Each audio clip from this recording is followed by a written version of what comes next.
యెషయా గ్రంథము 63వ అధ్యాయం 9వ వచనాన్ని నేను చదువుతున్నాను, చూడండి. వారి యావత్ బాధలో ఆయన బాధ నొందెను, ఆయన సన్నిధి దూత వారిని రక్షించండి. ప్రేమ చేతను తాలిమి చేతను వారిని విమోచించండి. పూర్వదేవులన్నిటను ఆయన వారిని ఎత్తుకొనుచు మోసుకొనుచు వచ్చండి. దేవుడు ఈ మాటల జీవము మనందరి హృదయాలకు అందించమన్నట్లు కృప చూపునుగాక. ఆమె ప్రార్థన చేసుకుందాం. పరిశుద్ధుడైన తండ్రి, నీ పాదములకు వందనాలు స్తోత్రాలు చెల్లిస్తున్నాను. ప్రేమగల దేవుడు, మాటి మాటికి మీ సన్నిధికి రానిచ్చి నిన్ను ఆరాధించుకునే భాగ్యం ఇచ్చి నీ మాటల చేత మమ్మల్ని దర్శించి మీ రూపంలోనికి మారుస్తూ వస్తున్నందుకు వందనాలు చెల్లిస్తున్నాను. ఈ దినం కూడా ఆశతో నీ వాక్కు కోసం ఎదురు చూస్తున్నాను. ప్రభువా, మీరు నాతో మాట్లాడండి, మాతో మాట్లాడండి. మీ మాటల్లో మా ప్రభువా మా బ్రతుకులు సరిచేసుకోవడానికి కావాల్సిన శక్తిని మేము పొందుకోవడానికి చూపించండి. యేసు నామములో ప్రార్థిస్తున్నాను తండ్రి, ఆమేన్. ఆమేన్. ప్రభునందు ప్రియులారా, దైవలేఖనంలో మనం చదువుకున్న మాట ఒక అద్భుతమైనటువంటి ప్రోత్సాహాన్ని కలిగించే, ధైర్యాన్ని పుట్టించే, మనోనిబ్బరాన్ని కలిగించే, నిరాశలను నిస్పృహలను పారదోలేటువంటి శక్తి కలిగినటువంటి సందేశాన్ని దానిలో ఇముడ్చుకొనుంది. ఈ మాట చదువుతున్నప్పుడు నాకు చాలా ఆశ్చర్యం అనిపించింది. ఎంత ఆశ్చర్యం అంటే, దేవుడు తన ప్రజల బాధలో తాను కూడా బాధపడ్డాడు. ఎంత అద్భుతంగా ఉందో చూడండి. ఎవరైనా వ్యక్తికి సహాయం చేయాల్సి వస్తే మన దగ్గర ఉన్నటువంటి కొంత ధనాన్ని లేదా మేలు కలిగించే కొన్ని మాటలు లేదా వారి పనులు తేలిక చేయడానికి మనం కూడా వారి పనిలో కొంత పంచుకున్నాం, సహాయం చేసి సరిపెట్టేస్తాం. వారు ఏడిస్తే ఏడ్చి, వారు దుఃఖపడితే దుఃఖపడి, వారు కన్నీరు కార్చితే కన్నీరు కార్చి, వారు బాధపడితే ఆ బాధను పంచుకొని, మనుషులే సహజంగా అలాంటి పని చేయదు. ఒకవేళ ఒకటి ఇద్దరు ఎక్కడైనా ఉంటే ఉండొచ్చు కాక, కానీ శ్రీమంతుడు, గొప్పవాడు, సర్వశక్తిమంతుడు ఏ రీతిగా కూడా అసలు మనుషులతో సహవాసం చేయడానికి వీలు కానంతటి అమరత్వం గలవాడు, ఇంత గొప్పవాడైన దేవుడు జస్ట్ మట్టివాడైన మనుషుని యొక్క బాధను పంచుకోవడానికి ఆయన కూడా వారి బాధతో బాధపడ్డాడు అనే మాట ఎంత అద్భుతమైనటువంటి ఆనందాన్ని కలిగించిందో నాకు. అర్థమైన వాడు దేవునికి స్తోత్రం చెప్పాలి. గమనిస్తున్నారా?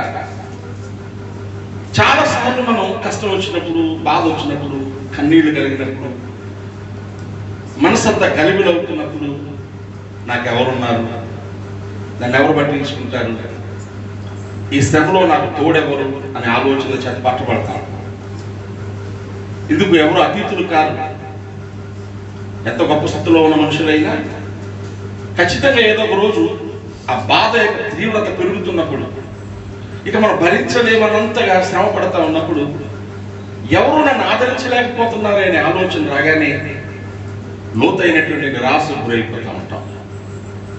యేసుక్రీస్తుని విశ్వసించి ఆరాధిస్తున్న మనం అలాంటి భావాలు గురవుతున్నప్పుడు గుర్తుపెట్టుకోవాల్సిన మాట మీకు నేను జ్ఞాపకం చేస్తున్నాను. నీకోసం ఆలోచించడానికి, నీకోసం శ్రద్ధ తీసుకోవడానికి, నీకోసం తన మనసంతా పెట్టి నిన్ను ప్రేమించి హత్తుకోవడానికి నీ ప్రభు అయిన యేసు ఉన్నారు. దేవునికి స్తోత్రం. మనకు ఒక గొప్ప రక్షకుడు ఉన్నాడు. మన పట్ల ప్రేమ చూపించే రక్షకుడు, శ్రద్ధ తీసుకునే రక్షకుడు, మన కన్నుల కన్నీరు తొడగలే రక్షకుడు.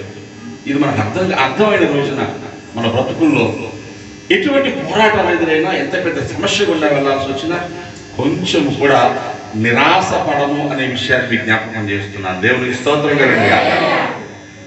లేఖనాన్ని ధ్యానించాలి కనుక మీకు కొంచెం ఇంకా ఎక్కువ మీ హృదయాల గ్రహింపు శక్తికి లోరన్నట్టు ఎలా ఉన్న దేవుడు మన పట్ల ప్రేమ చూపిస్తాడు, మనం ఎలా అర్థం చేసుకుంటాం, ఆయన నా పట్ల శ్రద్ధ తీసుకుంటున్నాడని నాకు ఎలా అర్థమవుతుంది అని కనుక నువ్వు ఒకవేళ ప్రశ్నిస్తే, ఇదిగో నీ కంటికి కనిపించేటువంటి అద్భుతమైన రుజువు అందరికీ కామన్గా, విశ్వసించే వారందరికీ కామన్గా, అందరికీ వర్తించేలాంటి కొన్ని రుజువులు ఉన్నాయి.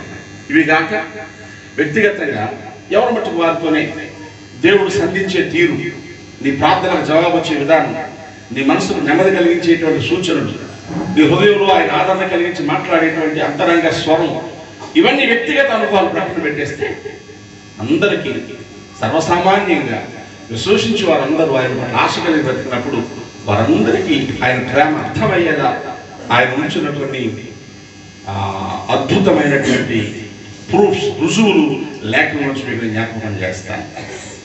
నీ జీవితంలో ఆయన నిన్ను పట్టించుకుంటున్నాడు, ప్రేమిస్తున్నాడు అని చెప్పడానికి ఈ రుజువులు సరిపోతాయి. అందులో మొదటిది, నీ కొరకు ఆయన కార్చిన రక్తం. దేవునికి స్తోత్రం కలుగుతుంది. హల్లెలూయా. ఏమిటండి?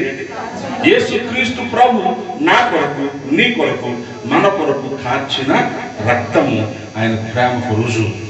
అది ఎప్పుడో జరిగిపోయింది కదండి. అది జరిగిందనే కదా మనం అది విశ్వసించి రక్షణలోకి వచ్చి దేవుని బిడ్డలం అయ్యాం. అది నీకు అనిపిస్తే రక్షణ కార్యము ఓసారి నువ్వు ప్రభు దగ్గర రావడానికి మాత్రమే కాదు, ఆ తర్వాత నువ్వు ప్రభుతో నడుస్తున్న ప్రతి గడియలో, నీ జీవితంలో నువ్వు అనుభవిస్తున్న ఈ జీవన విధానంలో ఎక్కడెక్కడ తప్పటడుగు వేసినా, ఎక్కడెక్కడ పొరపాట్లు చేసినా, ఎక్కడెక్కడ తెలుసో తెలియకో దేవునికి ఇష్టం లేని కార్యాలు చేసినా, తిరిగి మరలా నీ జీవితంలోనికి దేవునికి వ్యతిరేకమైన విరుద్ధమైన పాప స్వభావం ప్రవేశించి నిన్ను అపవిత్రపరుస్తున్న సందర్భాలలో ఎప్పుడెప్పుడు నువ్వు నీ అంతరంగ స్థితి పాడవుతుందని నువ్వు గ్రహిస్తావో ఆ అన్ని సందర్భాల్లోనూ నిర్మోహమాటంగా, స్వేచ్ఛగా ప్రభు దగ్గరకు వచ్చి నీ పాపమును ఒప్పుకుంటున్న ప్రతిసారి జాగ్రత్తగా ప్రభుతో మనం చేస్తున్న సహవాసంలో ఎప్పుడెప్పుడు నీ జీవితంలో దేవుని వ్యతిరేకమైన స్థితిగతులు వచ్చాయి అనుకుంటున్నావో ఆ ప్రతిసారి నువ్వు ప్రభు దగ్గర పాపను ఒప్పుకుంటున్నప్పుడు ఎంత అద్భుతమైన మాటలు తెలుసా? దయచేసి మీరు చూడగలిగితే యోహాను మొదటి పత్రిక 1వ అధ్యాయం 7వ వచనం మనందరూ ఎరిగిన వాక్యమైనప్పటికీ అక్కడ రాయబడిన విషయాన్ని గుర్తు చేస్తా ఉన్నాను. చూడండి, యోహాను మొదటి పత్రిక 1వ అధ్యాయం 7వ వచనంలో ఉంది, ఆయన వెలుగులో ఉన్న ప్రకారం మనమును వెలుగులో నడిచిన ఎడల మనం అన్యోన్య సహవాసము గలవారమై ఉందుము. ఇప్పుడు మనం చేస్తున్న పని అదే. ప్రభువుతో మనం సహవాసం గలవారమైన ఆయన కుటుంబంలోనికి చేర్చబడ్డాం, ఆయన బిడ్డలని పిలువబడుతున్నాం, ఆయన సన్నిధిలో ప్రార్థన చేసుకుంటున్నాం, మన హృదయాన్ని ఆయన సన్నిధిలో కుమ్మరిస్తున్నాం, నాకు నా ప్రభు ఉన్నాడని చెప్పుకుంటున్నాం. ఈ సహవాసంలో నడుస్తున్న కొలది నువ్వెప్పుడు ప్రభు దగ్గర నీ తప్పులు చెప్పుకుంటావో, నీ పొరపాట్లు చెప్పుకుంటావో జరిగే పని ఏంటంటే అప్పుడు ఆయన కుమారుడైన యేసు రక్తం ప్రతి పాపం నుండి మనను పవిత్రులుగా చేయము. దేవునికి స్తోత్రం కలిగిన అక్కడ రాయబడింది నువ్వు ఒప్పుకుంటే అనే మాట. నువ్వు ఒప్పుకున్న ప్రతిసారి, చెప్పుకుంటున్న ప్రతిసారి ప్రభు తప్పైందని అయినా నా చూపు, నా మాట, నా ఆలోచన, నడవడిక అయ్యా కొంచెం నీ విరుద్ధంగా ఉన్నానయ్యా అని ఎప్పుడు నీ అంతరంగం నీ మీద నేరారోపణ చేస్తుందో, నీ మనస్సాక్షి నీ మీద తప్పు చూపిస్తుందో అలా ఒప్పుకున్న ప్రతిసారి యేసు రక్తము చేత శుద్ధి చేయబడి క్రొత్తమైనటువంటి మళ్ళా బంధంలోనికి మనం అడుగు పెడుతూనే ఉంటాం. దేవునికి స్తోత్రం. శరీరాన్ని శుభ్రం చేసినట్టు, వస్త్రాన్ని శుభ్రం చేసినట్టు నీ అంతరంగాన్ని శుభ్రం చేయడానికి యేసు రక్తము ఆయన ప్రేమకు రుజువుగా నీకు ఇవ్వబడింది. దేవునికి స్తోత్రం. అంతకంటే గొప్ప ప్రేమ ఎవరు చూపించగలరు? రక్తం అంటే ఏంటి? ప్రాణం. రక్తం అంటే ఏంటండి? ప్రాణం. రక్తం అంతా పోతే ఏం పోతుంది? ప్రాణం. దేవుడు రక్తంలో ప్రాణము ఇమిడ్చి ఉంచాడు. అంటే ప్రభువు నిన్ను శుద్ధి చేయడానికి, నిన్ను పవిత్రపరచడానికి ఆయన తన ప్రాణమును నీ కొరకు అర్పణగా చేశాడన్నది ఆయన ప్రేమకు మొదటి రుజువు. దేవునికి స్తోత్రం. హల్లెలూయా. ఇక రెండవ రుజువు చెప్తాను. ప్రభు నీ కొరకు భరించినటువంటి దెబ్బలు, గాయాలు. మన బ్రతుకుల్లో మనందరం ఎరుగును ఎప్పుడైనా ఒక దెబ్బ తగిలితే ఆ దెబ్బ మానిపోవచ్చు, కానీ ఏం మిగిలిపోద్ది? మచ్చ మిగిలిపోద్ది. మచ్చ చూసినప్పుడల్లా ఆ దెబ్బ ఎందుకు తగిలిందో, ఆ దెబ్బకి ఎంత బాధపడ్డామో సంగతులన్నీ గుర్తొస్తా ఉంటాయి. యేసుక్రీస్తు ప్రభు యొక్క చేతుల్లోని గాయాలు చూస్తే, ఆ చేతుల్లో ఆ గాయాలు ఉన్నాయి అన్నది నీ మనస్సు ముందు ఆయన రూపాన్ని ఒకసారి చిత్రించుకుంటే గాయాలు ఎందుకయ్యాయి అని అడిగితే ప్రభువు చెప్తున్నాడు, సియోను కుమారి ప్రభు నన్ను మర్చిపోయాడు అనుకుంటుంది, నన్ను పట్టించుకోలేదు అనుకుంటుంది, ఏ స్త్రీ అయినా తన కడుపును పుట్టిన చంటి బిడ్డను కరుణించకుండా మరచునా? ఒకవేళ వాడైనా మరచుదురు కానీ నేను నిన్ను మరువను, చూడుము నా చేతుల మీద నిన్ను చెప్పుతున్నాను. యెషయా 49వ అధ్యాయం 15-16 వచనాన్ని మాట్లాడే మీరు చూడక్కర్లేదు. నేను నిన్ను మర్చిపోలేదు అని చెప్పడానికి, నువ్వు నాకు గుర్తున్నావు అని చెప్పడానికి, నా మనసుని నా నువ్వే ఉన్నావు అని చెప్పడానికి ప్రభువు తన అరచేతుల్లో గాయాలు చేసుకుని నీకు చూపిస్తున్నాడు. చరిత్రకారులు చెప్తారు, 8 అంగుళాలు పొడవు ఉన్నటువంటి బండ మేకులు ఆయన చేతుల్లో కొట్టబడ్డాయి. శరీర బరువులకు కొట్టబడిన చోటు నుంచి ఆ గాయాలు శరీరాన్ని చీల్చేశాయి. కఠోరమైన కొరడాతో ఆయన్ని 40 దెబ్బలు కొట్టారు. కొట్టిన ప్రతి చోట ఆ కొరడాల చివరన గాలపు ముళ్ళు పట్టుకుని మాంసాన్ని లాగేశాయని చెప్తా ఉంటారు. లోతైన శరీరంలో కొన్ని వందలకు గాయాలైపోయాయి. తల మీద ముళ్ళ కిరీటం మొత్తం అన్నప్పుడు ఆ లోతైనటువంటి ముళ్ళు ఆ తలను చీల్చుకొని ఎన్నే చెప్పొచ్చు, చివరికి ఆయన ప్రక్కలో పొడిచిన బల్లెపోటు. ఇక శరీరంలో రక్తం అంతా కారిపోయి చివరిగా నీరు కారేంతగా తన శరీరాన్ని చీల్చేసింది. ఈ గాయాలు ఎందుకయ్యా అంటే యేసయ్య చెప్తాడు, నేను మర్చిపోలేదని చెప్పడానికి ఇవి రుజువులు. దేవునికి స్తోత్రం. ఒక మాట చూడండి, యెషయా 53వ అధ్యాయంలో మనం చదువుతాం కదా 15వ వచనంలో, ఆ గాయాలు మర్చిపోలేదని చెప్పడానికే కాదు, యేసునాథుని గాయాలు ఆయన నేను మర్చిపోలేదని చెప్పడానికే కాదు, నీ బ్రతుకులు ఎదురయ్యే ప్రతి వ్యాధి బాధల్లో నుంచి, ప్రతి బలహీనతల్లో నుంచి నిన్ను బాగు చేసేటువంటి ఔషధాలుగా గాయాలు తన శరీరంలో భరించాడు. చదువుదామా?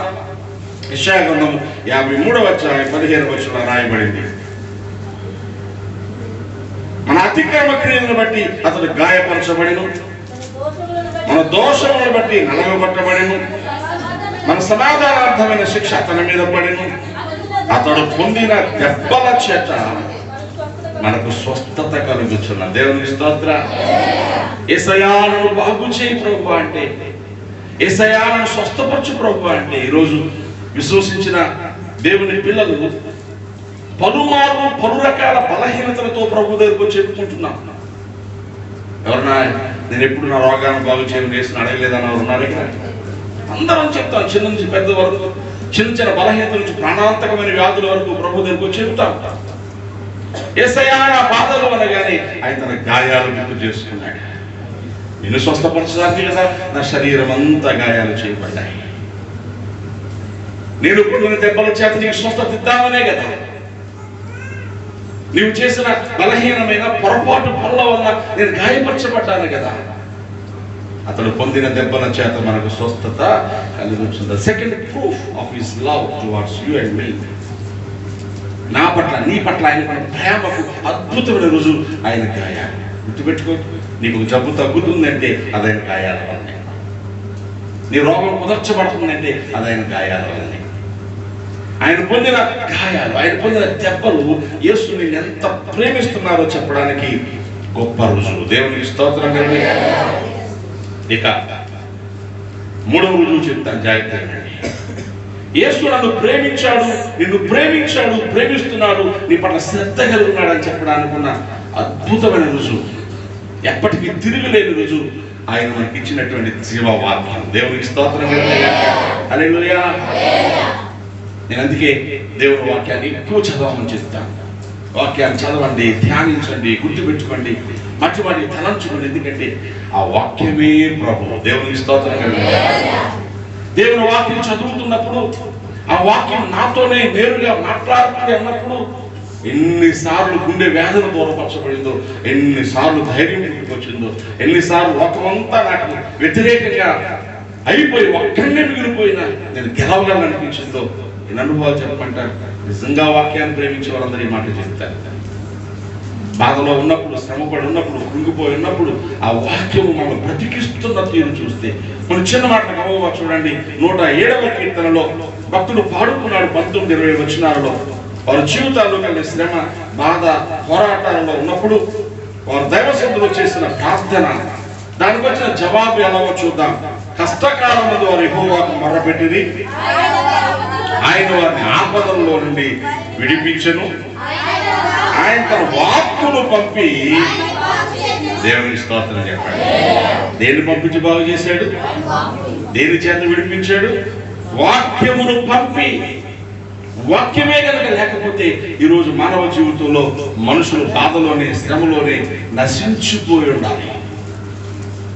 దావీదు చెప్పుకున్న మాటలు మనం జ్ఞాపకం చేసుకుంటే, దేవుని వాక్యము కనుక తన జీవితంలో సంతోషం ఇవ్వకపోతే, దేవుని వాక్యము కనుక తనను ఆదరించి ఉండకపోతే ఎప్పుడో నేను నశించిపోయి ఉండేవాడిని అని చెప్పిన మాటలు మనం చాలా సార్లు చదువుకుంటా ఉంటాం. చూడండి, దావీదు భక్తుల మాటలు కొన్ని ఊరికే గుర్తు చేసుకున్నాం. 19వ కీర్తనలో 25వ వచనంలో మొదలు చూద్దాం. త్వరగా చదివేయండి, చదువుదాం. నా ప్రాణము మట్టిని హత్తుకొనుచున్నది, నీ వాక్యము చేత నన్ను బ్రతికించుము. వాక్యం పంపించి ఏం చేస్తున్నాడు? బాగు చేశాడు. వాక్యంతో బ్రతికిస్తున్నాడు. 28వ వచనం చూడండి. వ్యసనము వలన నా ప్రాణం నీరైపోయింది, నీ వాక్యం చేతులను స్థిరపరచు. నీరైపోయింది అంటే అర్థం ఏంటి తెలుసా? పనికిరాది కానీ పాలు విరిగిపోయాయి అంటాం, నీరైపోయాయి అంటాం. అలా పనికిరాని స్థితిలో ఉన్న వారిని పనికి వచ్చేలా స్థిరపరచగలిగేది, తిరిగి మళ్ళా ఆ పాత స్థితిని తీసుకొచ్చి అతని ప్రయోజకుడిగా చేయగలిగేది దేవుని యొక్క వాక్యమే. ఎంత అద్భుతమైన మాట. 50వ వచనం చూడండి. నీ వాక్యము నన్ను బ్రతికించి ఉన్నది, నా బాధలలో అది నాకు నెమ్మది కలిగించి ఉన్నది. దేవునికి స్తోత్రం కలుగుతుంది. చూస్తున్నారా? బాధలలో నెమ్మది కలిగించేది దేవుని వాక్యం. అంతెందుకు ఎన్నో మాటలు 19వ కీర్తనలు ఉన్నాయి. ఒక్క మాట చెప్తాను, సమయం లేదు కాబట్టి. 92వ వచనం చూడండి. అన్నిటికీ సరిపోయినటువంటి సారాంశంగా ఈ మాట చెప్పాడు. నీ ధర్మశాస్త్రము నాకు సంతోషం ఇయ్యనేలా. దేవునికి స్తోత్రం చెప్పాడు. నీ మాటలే కనుక నాకు సంతోషం పుట్టించకపోతే, నీ మాటలే నాకు ధైర్యాన్ని పుట్టించకపోతే, నీ మాటలే కనుక నాకు ఓదార్పును కలగ చేయకపోతే, నీ మాటలే కనుక నా గుండెకి నిపురాన్ని కలగ చేయకపోతే నేను ఎప్పుడూ నశించిపోయిండేవాడిని అన్నాడు దావీదు. మన భాషలో చెప్తే కోట్లాది రూపాయల విలువైన ఆస్తులు గలవాడు, లెక్క పెట్టజాలనంత గొప్ప సైన్యం గలవాడు, తన మట్టుకు తానే బలవంతుడు, ధైర్యవంతుడైనటువంటి దావీదుకే దేవుని వాక్యమే బ్రతికించింది, దేవుని వాక్యమే ధైర్యపరిచింది అని సాక్ష్యం ఇస్తే మనం ఎంత మనం బ్రతికించాలి. ఈరోజు మీ సంగతి మీరు చెప్పుకోవాలి, నా మటుకు నేను చెప్పుకుంటున్నాను. దేవుని వాక్యము కనుక నన్ను బ్రతికించలేకపోతే, ధైర్యం కలిగించకపోతే ఎన్నుమార్లో జీవితం నాశనం అయిపోవాల్సింది. ఆశ లేని, నిరీక్షణ లేని, ఆదరణ లేని లోకంలో ధైర్యపరిచి నడిపించేది దేవుని వాక్యం. అందుకే యేసు నన్ను ప్రేమిస్తున్నాడని చెప్పడానికి నాకున్న గొప్ప ఆధారం జీవంగా దేవుని వాక్యం. దేవుని వాక్యాన్ని ధ్యానించి, పఠించి, ప్రార్థించడం కంటే మించిన వేరే పని లేదు నాకు ఈ భూమి మీద. ఆయన ప్రేమను ప్రకటించడం, అదంతా నా జీవితంలో వాక్యం ఇచ్చిన మహాభాగ్యం. దేవునికి స్తోత్రం. నీకు కూడా కనుక ప్రభు నేను ప్రేమిస్తున్నాడని చెప్పడానికి నీకు ఇచ్చినటువంటి గొప్ప రుజువు దేవుని వాక్యం. ఆ ప్రేమను అనుభవిస్తున్నావా? ఆ ప్రేమను అర్థం చేసుకుంటున్నావా? ఆ వాక్యాన్ని ధ్యానిస్తున్నావా? ఈ సంగతి నీ జీవితంలో నువ్వు గుర్తు చేసుకోవాల్సిన అవసరం ఉంది. ఇక 4వ ఆశీర్వాదం చెప్తాను, జాగ్రత్తగా వినండి. ప్రభు నిన్ను ప్రేమిస్తున్నాడు, శ్రద్ధ తీసుకుంటున్నాడు అని చెప్పడానికి ఉన్న వన్ మోర్ ప్రూఫ్ దేవుని సన్నిధి. దేవునికి స్తోత్రం కలుగును. హల్లెలూయా. ఆయన సన్నిధికి నేను రాణించి, ఆయన సన్నిధిలో నేను నిలవబెట్టి, ఆయన సన్నిధిలో నేను ధైర్యపరచి, ఆయన సన్నిధిలో నేను బాగు చేసి, ఆయన సన్నిధిలో నువ్వు ఉన్నప్పుడు తల్లి ఒళ్ళో ఉన్నట్టుగా, పుట్టింటిలో ఉన్నట్టుగా, సొంత ఇంట్లో ఉన్నట్టుగా మనోనిబ్బరాన్ని కలిగించేటువంటి దేవుని పాద సన్నిధి. నువ్వు ఎక్కడ మోకరిస్తే ఎక్కడ నీలాంటి వారు 10 మంది కూర్చుంటే ఎక్కడ నువ్వు ఆరాధన చేస్తే ఆయన సన్నిధి నీకు తోడుగా వచ్చి, నా సన్నిధి నీకు తోడుగా వచ్చుచున్నది వాగ్దానం. దేవునికి స్తోత్రం. యెషయా గ్రంథంలోనే 56వ అధ్యాయంలో మీరు చూడగలిగితే ఈ మాట ఎంత గొప్ప దీవెన కలిగిస్తా ఉందో, మనం ఎంత గొప్ప ధైర్యాన్ని కలిగిస్తా ఉందో చూడండి. 7వ వచనంలో రాయబడిన మాట నేను చూస్తున్నాను. యెషయా, నా ప్రార్థన మందిరములో ఏం చేస్తాను? నేను ఆనందింప చేస్తాను. ఆయన సన్నిధిలో మనం ఆనందింప చేస్తానంటున్నాడు. ఆయన సన్నిధిలో మనకి ఇచ్చే ఆనందం ఎంత గొప్పదో భక్త దావీదు కూడా పాడుకున్నాడు. మీరు 16వ కీర్తన చూస్తే మరొక అనుభవాన్ని జ్ఞాపకం చేసుకుందాం. 16వ కీర్తనలో దావీదు భక్తుడు చెప్పిన మాట ఆయన ఎంత గొప్ప సంగతి చెప్తాడు చూసారా? 11వ వచనం చదువుదాం. జీవ మార్గమును నీవు నాకు తెలియజేసెను, నీ సన్నిధిని సంపూర్ణ సంతోషము కలదు, నీ కుడి చేతిలో నిత్యము సుఖములు ఉన్నాయి. దేవునికి స్తోత్రం. ఏమున్నాయి? నిత్యము సుఖమున్న దేవుని సన్నిధి, సంపూర్ణ సంతోషమున్న దేవుని సన్నిధి, జీవ మార్గము తెలియజేసే దేవుని సన్నిధి. ఈ మాటను జ్ఞాపకం చేసుకుంటే ప్రభు నీకు ఆయన సన్నిధినిచ్చి ఎంత ధైర్యాన్ని కలిగిస్తున్నాడో, ఎంత గొప్ప సంతోషాన్ని కలిగిస్తున్నాడో, ఆయన సన్నిధిలో దాచబడిన ఆశీర్వాదము చేత నీ బ్రతుకుని ఎంత దీవెనకరంగా మార్చేస్తున్నాడో ఈ మాటలన్నీ జ్ఞాపకం చేసుకుంటే ఆయన ప్రేమిస్తున్నాడు అని చెప్పడానికి దైవ సన్నిధి ఒక రుజువు. దేవునికి స్తోత్రం చెప్పండి. దైవ సన్నిధి కలిగి ఉన్నావు, నీవు దేవునితో సహవాసం చేస్తున్నావు. 66వ అధ్యాయ విషయాలను 13వ వచనంలో మాట్లాడతాడు. ఒకరి తల్లి వారిని ఆదరించినట్లుగా నేను ఆదరిస్తాను, వారు యెరూషలేములో ఆదరించబడతారని మాట ఇక్కడ మనం చదువుతాం. 66వ అధ్యాయం 13వ వచనం చూస్తే ఈ మాట మనం చదువుతున్న విషయాలు చదవండి. ఒకరి తల్లి వారిని ఆదరించినట్లు నేను మిమ్మల్ని ఆదరించేదను, యెరూషలేములో మీరు ఆదరించబడతారు. నేను చాలాసార్లు చెప్తాను, యెరూషలేము అంటే దేవుని సన్నిధి, యెరూషలేము అంటే దేవుని మందిరం, యెరూషలేము అంటే దేవుని సంఘం, యెరూషలేము అంటే ఓ ప్రభువుతో సహవాసం చేసేటువంటి సమాధాన స్థలం. ఎక్కడ నువ్వు ఆదరించబడతావు? నేను యెరూషలేములో వాళ్ళని ఆదరిస్తాను. అలా ఆదరిస్తాడు. ఒకరి తల్లి వాళ్ళని ఆదరించినాడు. ఎంత పెద్ద వయసు వచ్చినా జ్ఞాపకాలు వెనక్కి తిరిగితే ఒకసారి అమ్మ లేదని ఆలోచన కొంచెం బాధ కలిగిస్తూ ఉంటాం. మనం ముసలోళం అయిపోతున్నా కూడా నాకు అమ్మ లేదని ఆలోచన వస్తే, అమ్మతో ఉన్న సంగతులు గుర్తుకు వస్తే, అమ్మ ప్రేమ జ్ఞాపకానికి వస్తే కాస్త కథలను గుండంటూ ఉండదు, కన్నీరు కాచన కన్నంటూ ఉండదు. అమ్మ ప్రేమ లాంటిది. అమ్మ ఎంత చక్కగా మనల్ని ఆదరించిందో. ఒకవేళ అమ్మ లేకపోయినా అమ్మ కంటే బాగా ఆదరించగలిగినటువంటి దేవుని సన్నిధి మనకు. దేవునికి స్తోత్రం కలిగే. దైవ సన్నిధిలో తలవాల్చుకొని, దైవ సన్నిధిలో మోకరించి, దైవ సన్నిధిలో కళ్ళు మూసుకొని నీ కష్టాన్ని, శ్రమను ఆయన సన్నిధిలో చెప్పుకుంటే ప్రతిసారి అమ్మే తల మీద చెయ్యేసి నేను ధైర్యపరిచి ఆదరించినంత ప్రేమను అనుభవిస్తావు. తల్లి కంటే మించి ప్రేమించే దేవుడు మనకున్నాడు. దేవుని స్తోత్రం. ఎవరు పట్టించుకుంటారు? నేను లోకంలో నువ్వు చెప్పాలి, నా ప్రభు నన్ను పట్టించుకుంటున్నాడు. దేవుని స్తోత్రం. హల్లెలూయా. ఇంకొక మాట చెప్పనా? యేసుక్రీస్తు ప్రభు శరీరధారి ఉన్న దినములలో ఆయన మనుషులు ఎంత ప్రేమిస్తాడో చెప్పడానికి అల్టిమేట్ ప్రూఫ్, అద్భుతమైన రుజువు. లాజరు చనిపోయినప్పుడు సమాధి దగ్గర నిలవబడి ఏడ్చాడు. మనం యోహాను సువార్తలో 11వ అధ్యాయం 35వ వచనం మాటలు చదువుతాం. మార్తా మరియా వారి సహోదరుడు లాజరు ఆ కుటుంబాన్ని ప్రభు ఎంతో ప్రేమించారు. లాజరు రోగి అయి ఉన్నాడు, ప్రభు రాలేదు. లాజరు చచ్చిపోయాడు. 3 రోజుల తర్వాత ప్రభు వచ్చారు. ఎక్కడ ఉంచారు? సమాధిలో. 3 రోజులు 4 రోజులు అయిపోయింది. వాసన పడతాడని తన సోదరు చెప్పినా వెళ్ళాడు. సమాధి దగ్గరికి వచ్చి నిలబడి యేసు కన్నీళ్లు విడిచాడని రాయబడి. దేవుని స్తోత్రం. ఎందుకు కన్నీళ్లు విడిచాడు? అక్క చెల్లెలు అనుభవిస్తున్న వేదన చూసి, వారు ఒంటరితనాన్ని చూసి, తమ్ముడు లేదని ఆలోచన, ఇక మా జీవితం అంతా మోదుబారిపోయిందని ఆలోచన వారి బ్రతుకులోకి రాగా చిగురాకులాగా ఒలికిపోతున్నటువంటి వారి హృదయాలు చూసి యేసు తను కూడా కన్నీరు కాచుకుని ఉండలేకపోయాడు. ఆయన వారి బాధలోను ఉందేమో. దేవునికి స్తోత్రం. ఏడుస్తుంటే ఏడవగలిగినటువంటి కన్నులు కావాలి. ఏడ్చేవారి కన్నీళ్లు తొడవడానికి చేతులే కాదు, ఆ కన్నులతో కలిసి ఏడవగలిగి ఇంకో 2 కన్నులు కనబడితే ఆటోమేటిక్ గా హృదయంలో భారం అంతా తీరిపోతుంది. దేవునికి స్తోత్రం. అందుకే దుఃఖంలో ఉన్న వాళ్ళ దగ్గరికి వెళ్ళగానే మనకు దుఃఖం వస్తూ ఉంటాం, మనం ఏడుస్తూ ఉంటాం. మనం ఏడడం చూసి వాళ్ళ హృదయాల్లో కాస్త బాధ తగ్గుతుంది. ఒక మనుషుడే బాధను పంచుకుని దుఃఖపడితే బాధ తగ్గిపోతే మనుషుని కొరకు ప్రభువు కార్చే కన్నీళ్లు. దేవునికి స్తోత్రం. నీ కొరకు ఆయన పవిత్రమైన, పరిశుద్ధమైన, ప్రేమ గల, జాలి గల కన్నుల్లోంచి కార్చే కన్నీరు. ఆయన కన్నుల కన్నీరు కంటే మించిన ప్రేమ రుజువే ఉంది. నువ్వు శ్రమతో కృంగినప్పుడు, బాధలో నలిగిపోతున్నప్పుడు నువ్వు కళ్ళు మూసుకుని మనోనేత్రాలు తెరిచి చూస్తే నీకోసం కన్నీరు కారుస్తున్న ప్రభు కన్నులు కనబడతా ఉంటాయి.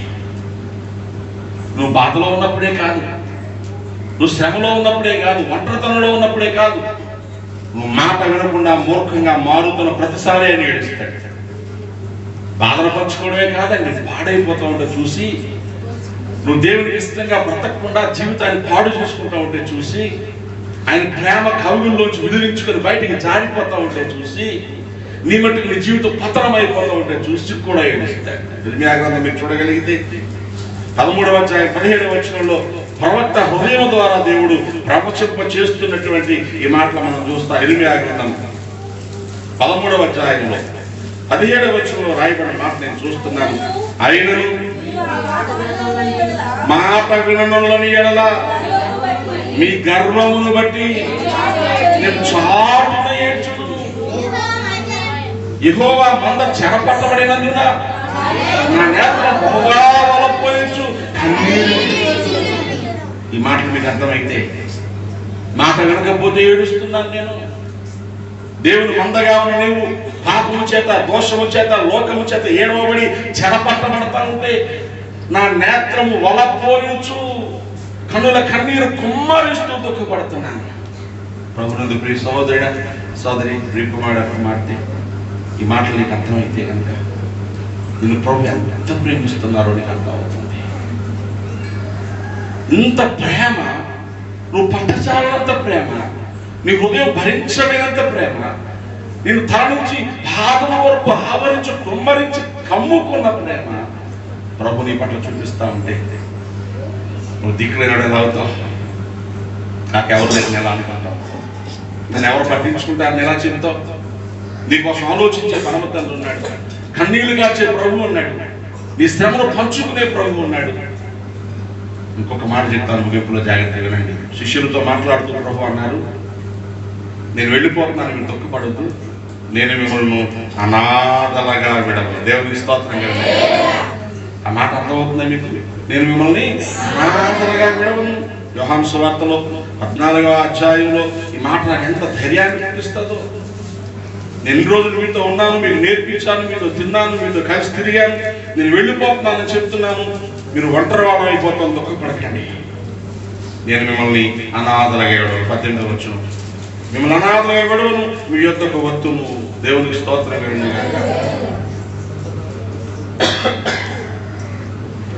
ఏం చెప్తున్నాడు? మిమ్మల్ని అనాథలుగా విడవను, మీ యొద్దకు వస్తాను. ఎలా వచ్చాడు?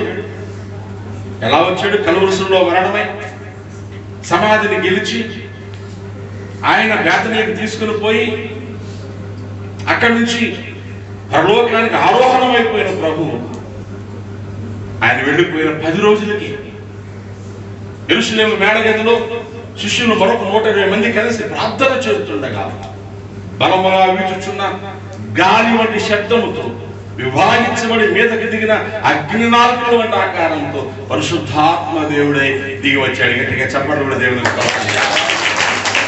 ఆ రోజు నుంచి ఈ రోజు 2000 సంవత్సరాలుగా ఆయన ఆత్మరూపిగా నీతో, నాతో, నాలో, నీలో నిండి సంచరిస్తూనే,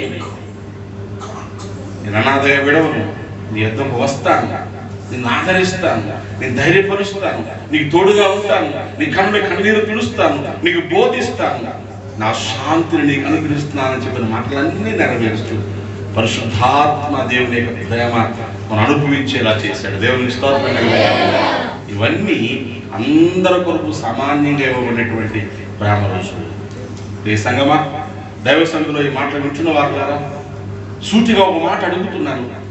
ప్రభువుని నువ్వు ప్రేమించిన ఈ ప్రేమ రుజువులన్నీ నీకు కనబడతా ఉండగా ఆయన ప్రేమకు తక్కువైన ప్రేమతో ఆయన ప్రేమిస్తావా? ఇంత ప్రేమిస్తున్న ప్రభువు దగ్గర క్రమము లేని జీవితం జీవిస్తూ నిర్లక్ష్యంగా బ్రతుకుతూ ప్రభువును ఆయాసపరుస్తావా? దుఃఖపరుస్తావా? ఆయన ప్రేమను తృణీకరించి తోలనాడి ఆయనకు వీపు తిప్పేసి దుఃఖపరుస్తావా? ఈ ప్రేమకు తగినట్లు బ్రతకడం నేర్చుకోవాలి. ఈ ప్రేమను గుడి నిండా పొందుకున్న మనం కొంచెమైనా తిరిగి ప్రభువును ప్రేమించడం నేర్చుకున్న రోజున ఆ ప్రేమ మాధుర్యం ఇంకా మనకు అర్థమవుతా ఉంటుంది. ఈ ఆరాధన సమయంలో ప్రభు పాదాలు పట్టుకున్నాం, ప్రభుతో చెబుదాం, యేసయ్యా నాకు నిన్ను ప్రేమించడం నేర్పించు. నన్ను ఎంతగా ప్రేమిస్తున్నావు, ఎంతగా ఆదరిస్తున్నావు నాకు అర్థమైంది ప్రభు.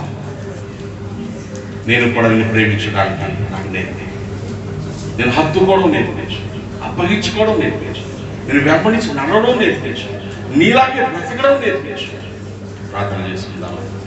దయచేసి దయచేసి మోకరించి హృదయాలు తెరచి ప్రభుతో చెప్పుకోండి. ప్రార్థన చేసుకుందాం, ప్రార్థన చేసుకుందాం. హల్లెలూయా. యేసయ్యా నీకు వందనాలయ్యా. ఎంతగా ప్రేమించావు నన్ను, ఎంతగా ప్రేమిస్తున్నావు నన్ను, ఎంత గొప్ప దేవుడు స్వామి. నీ ప్రేమకు ఏ రీతిగా రుణం చెల్లించగలను అయ్యా. నీకు వందనాలు స్వామి, వందనాలు నాయన. నీ ప్రేమ నా కోసం సిలువలో నీవు నలిగిపోయేలా చేసింది. నీ ప్రేమ నా బ్రతుకును మార్చడానికి పలువెల్ల గాయాలు భరించేలా చేసింది. నీ ప్రేమ నీ రక్తంలో ఆఖరి బొట్టు వరకు నా కోసం కాచేసేలా చేసింది. నిందించబడ్డా, హింసించబడ్డా, ద్వేషించబడ్డా ఏమని నేను స్తుతించగలను, ఎలా నీ రుణం తీర్చగలను? నేను ప్రేమించడం తప్ప నీ పాదాలకు అప్పగించుకున్నాను యేసయ్యా. నన్ను అంగీకరించు, నన్ను అంగీకరించు, నన్ను అంగీకరించు. ప్రభుతో చెప్పుకుంటావా?